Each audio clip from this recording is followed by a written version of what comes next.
ladies and gentlemen. It's MoNaCo here. And Milks. Last video of the unit. We're really trying to make this one a quick one for y'all.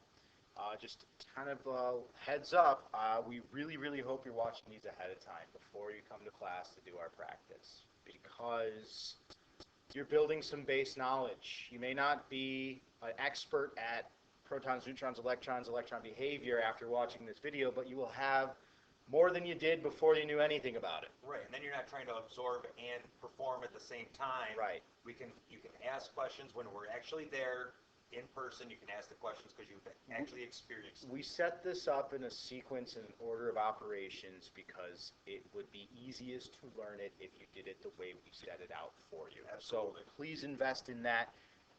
As we pick up the pace here, we're going to be going faster. And it's going to get more and more important in that regard. Yeah.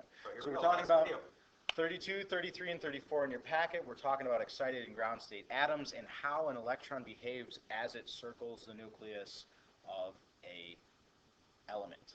First things first, the ground state atoms will absorb energy as heat comes into the atom. You heat up an atom, the electrons are in the ground state, they absorb energy, and they will jump energy levels. As you see here, it jumps from the first energy level all the way up to the third because of the energy that it got. Right, it got hot, it absorbed energy, it got excited. Now, it doesn't stay there for very long, just like my son doesn't stay high on sugar very long. He starts to crash back down to his ground state.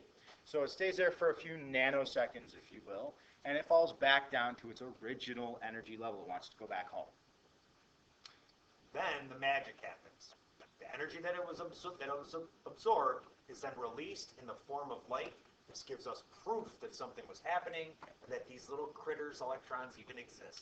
And it's almost like an atom's a machine. It takes things like heat energy and turns it into light energy, which is one of the foundations of why a light bulb even works. So, we're all kind of Edison Tech, Thomas Edison invented the light bulb. It had something to do with this stuff, people. Exactly, right here. Yeah.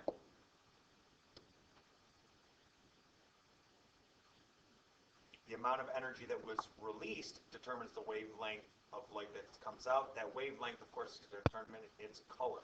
Right, so if the electron's moving more, it's going to release a different color of wavelength. If it's moving less, it's going to release yet a different one. And in this way, different elements get different fingerprints. Here in the emission spectrum, the light that's given off when the electron falls back down is very unique to each different element because each different element has a different number of electrons. Right. Different electron orbital transitions, so you literally get a fingerprint for the element, and you can identify unknowns based upon that fingerprint.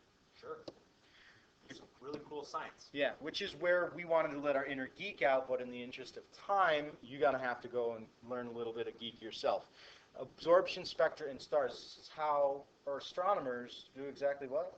Well, you can really kind of date where a star is or map where a star is in its life cycle based on the elements that are fusing inside it at the time. So they're going to give off light when they fuse. Because stars make light. Right, and then I can kind of figure out where are they in the periodic table as far as fusion, and then that you can correlate that to where they are in their life cycle. Is it going to go supernova? Yeah, Is it going that's to kind of die out neat and burn out? stuff. So It's we're kind not of cool. going to get into it too much here, but if you are interested in it, here's some ideas of some stuff you can Also, use. the basis of neon signs, computer diodes, organic LEDs, smartphone screens, anything that gives off colored light is based upon this concept. So that's go find your inner geek, please, Yeah, please. Just finish your notes first. Yeah. Now here's some of the meat and potatoes of what we got to do. First things first, electrons fill around an element in a very specific pattern. They go first the 2 electrons, then 8, and then 8 right after that. Right.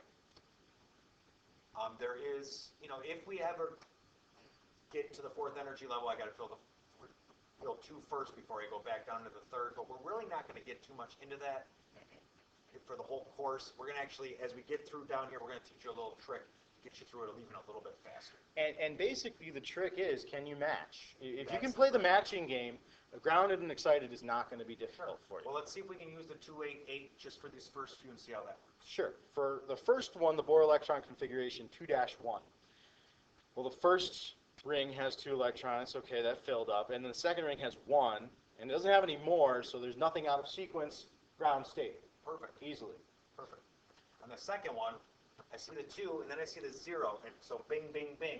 I shouldn't have this 1 out in the third energy level until I get 8 in the second. So that tells me there was 1 in the second energy level, and it got excited up to the third. Right, it jumped up. It's excited. Right. And so this third one, obviously, we see 2 numbers out of sequence. It should be 2 dash something else, but it's not, so automatically we know it's excited. Sure. Right Well, there. And if you count them up, there's 3 electrons. And they should if you were all to just be, fill that out, it would be 2-1. And it didn't, so it's excited, definitely. There you go.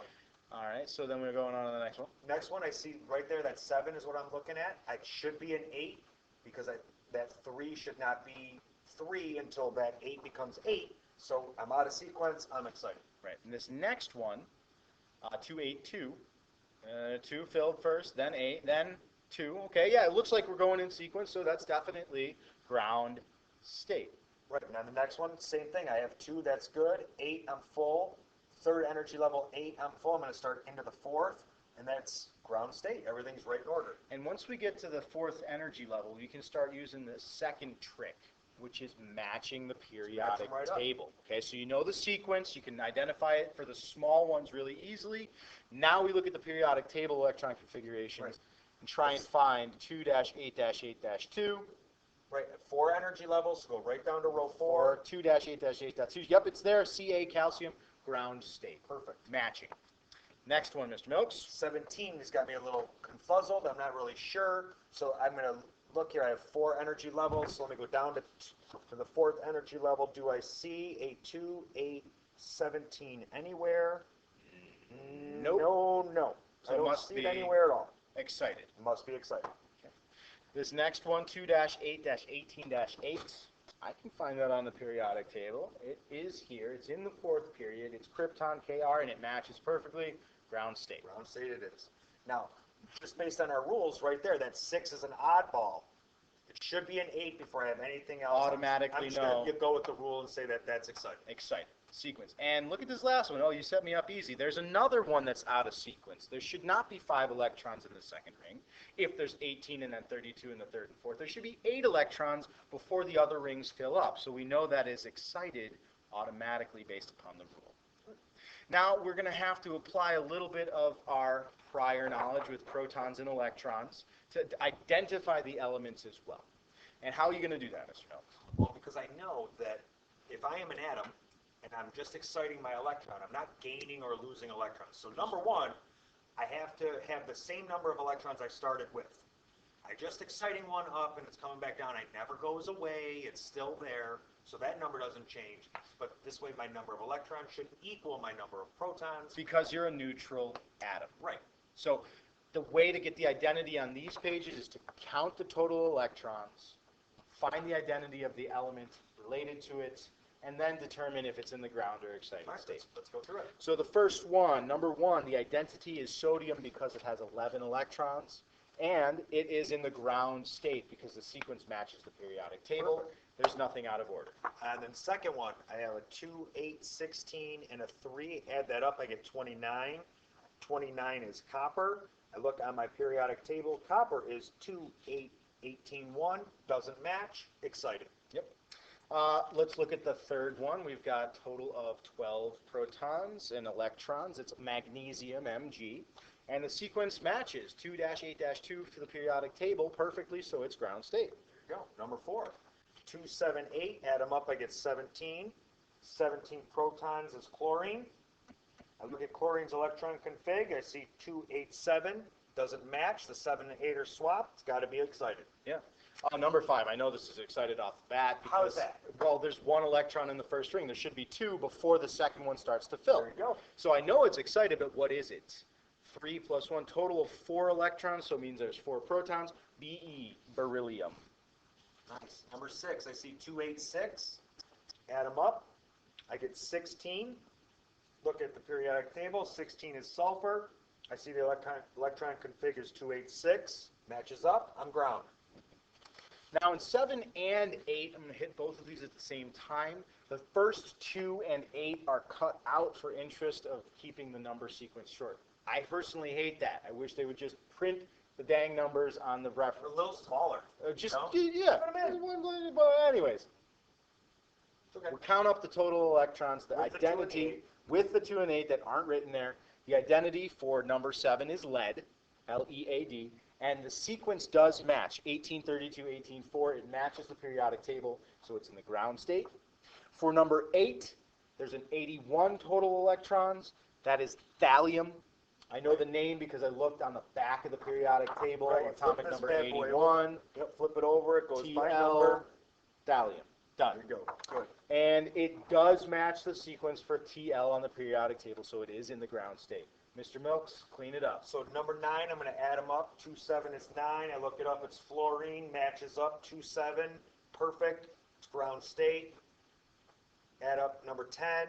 1 and 8 is 9 again. So I'm fluorine, and I just looked fluorine up. Should be 2, 7, and it's not. It's excited. It's excited. Excited. So yeah, there we go. There we have it. Protons, neutrons, electrons, behavior of all 3 of the subatomic particles, how the atom all comes together, and then how the electrons behave is what atomic theory is all about. And there it is. Our last notes is done.